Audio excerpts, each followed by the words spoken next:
blood. Yeah. Amazing. So this isn't expensive stuff. Yeah, This is a great business. No, this is a pure medicine. It's pure medicine. It's good. It's the highest antioxidant known to man. Off the charts, higher than acai, higher than anything they've ever found, like by ridiculous amounts. I have a study that Heather found because Sammy and Heather and them want to do this. Sammy wanted to name it Dragon Slayer. I'm like, hey, I'm not a dictator, whatever, just get, and jar it up. And we've done some, tapping just a little, but, it needs to be the right kind of tap and stop this kind of thing. Yeah, and, scarring. because they're leaving some scars on it, and you only take a little bit per tree. But they've got to be 14 centimeters around to tap it, or you'll kill the tree. We fertilized all the trees over here with good compost.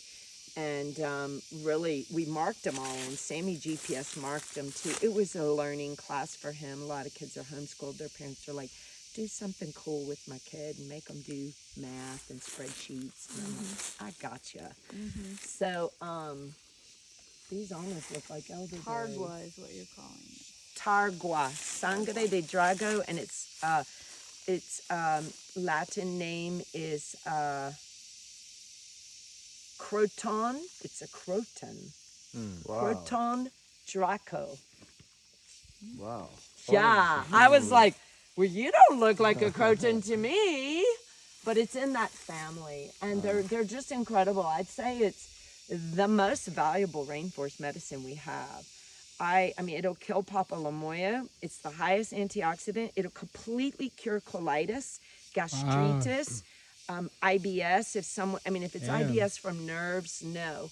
But if it's like somebody got something stuck in a duodenum or whatever that's called, and then it made a bobo, and they've got ulcers or whatever. I mean, You're ingesting this. Is that what you're saying? you can ingest it. I brush my teeth with it. I've only ever heard of using it externally. Oh, you ingest it. It'll keep you from growing gray. Because it's an antioxidant, and gray is oxidation. Gray hair? Gray hair. I'm 56.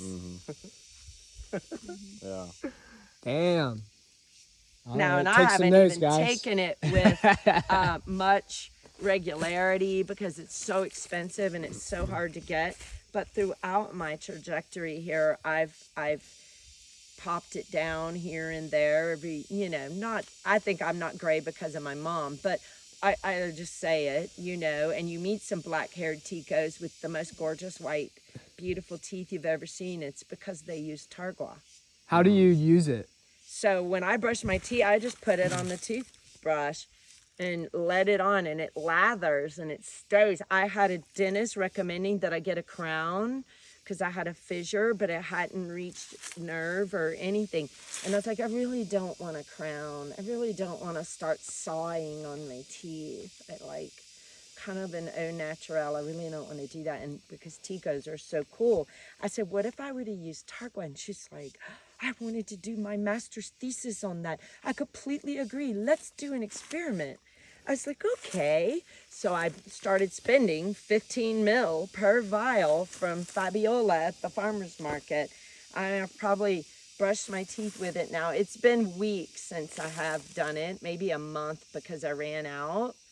And then I gave what I had to somebody who had papillomoya, and then I gave the other to somebody who cut their leg. I'm always giving it away, and So I haven't done it in a bit, but I did do it very regularly for 4 to 5 months, and the sensitivity to the cold is gone. I am sure when I go back to the dentist, she's going to do that x-ray and go, you're all good, lady. It's not cold. It's not sensitive the way it was. It's not like, whoa, there's something going on with that tooth. I don't feel a thing anymore. So, and then after I brush my teeth with it, I just rinse and swallow it. My head viverista had terrible colitis. 0. He's done. It heals the ulcers. Anyone who has herpes or ulcers or anything like that, done. Really? Awesome. Also, So the you like grind it up antioxidant- into like a powder? No, kind of it's thing? liquid. You take the Sap, liquid. it's sap. Oh, It is sap. sap. Oh, I see. It is It's the red. That's what I was blood of the wondering. tree. Okay, blood of the tree.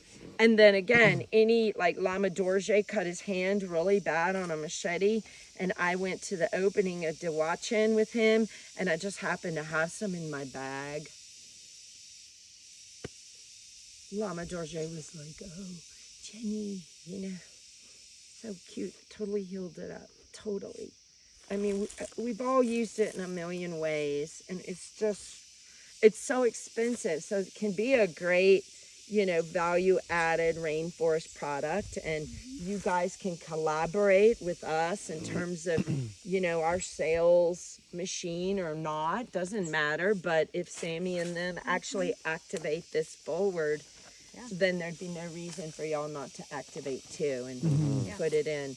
And then we also are constantly producing more. And So there's one here and there's show another you. one right there. Yeah, and you can take the baby trees and produce your own and replant for yourself. So how do we do instead that? of, I'll show you. So instead of buying trees from me, I teach you how to produce your own, and then you want to replant as many as you know, not a monoculture, right? Spread them around.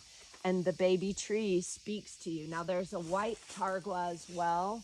The one with the mancha, which means stain. They call it the mancha.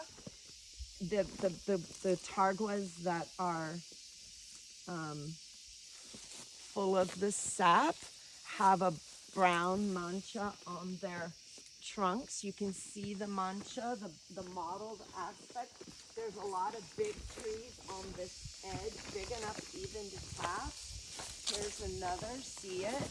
And the leaf has stellate hairs on it. So you're always touching everything, which is good for our gut biome. But if you were to touch one that is white, the leaf would not be hairy. Okay, so feel this.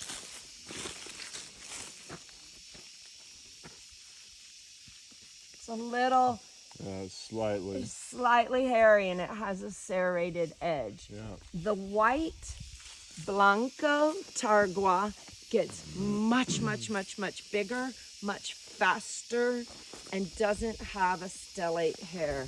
Oh my gosh. Thank you. Thank you. Okay, the young ones are much more hairy, a little more. Come feel this. That's dragon's blood. This is a baby. All right. So what would you do? We've got a full moon eclipse tonight, a penumbral eclipse passing over. So this is a portal we're in, a very important, you know, power moment that you can meditate and do some deep inner work. And I don't usually pull trees out of the ground in March. It's still really dry. They're hanging on for their dear life. So we work with nature, we work with the rhythm. We don't impose our rhythm like, I need to do this now, I'm anxious. No, wait. So when it starts raining. That one more time. One more time. I'm anxious. I'm gonna do this fast. And then we make so many mistakes.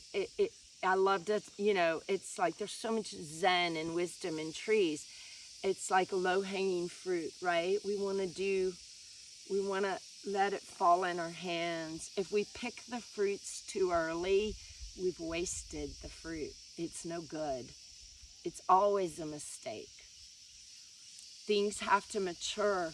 It's good to sit with things. It's good to find your water and sit with that. And be able to flex on your dream plan. Well, I wanted the houses over here, but the water's way over there. Maybe, you know, so. Whoa, the horses are wanting to gallop. I get it, I love to gallop. I'm a fast one, let's go. But you can make so many mistakes and expensive ones. If you pull out all these babies now, they'll die. And you've got to make some good compost to put in your tree bags or buy it. And you know, we sell bokashi, our women's group, so you could dig up some soil on the land and then make a big pile and let those roots die out. It'll take 2 or 3 weeks to let that dirt. Let's find a good area with some decent looking soil and then haul it up and cover it and let it die out, and then get some good soil, like with the EMs and the cow and the molasses and everything in it, bokashi, and mix that in and then fill your bags. So, you know, by the time April's manglante gets here, you've got a month to get some soil moving. Composting is also the first thing you do for your garden, for anything. You can buy it. Our sacks of soil are $10. It supports all the women who make it. It's bokashi, so it's got the molasses in it, all the immuno.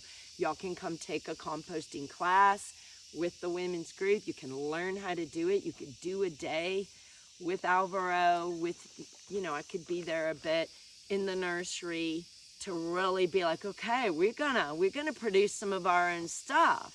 Yeah. Because you save a lot of money that way, but it takes learning, one class, and you're like, dang, all right. I would love to do that.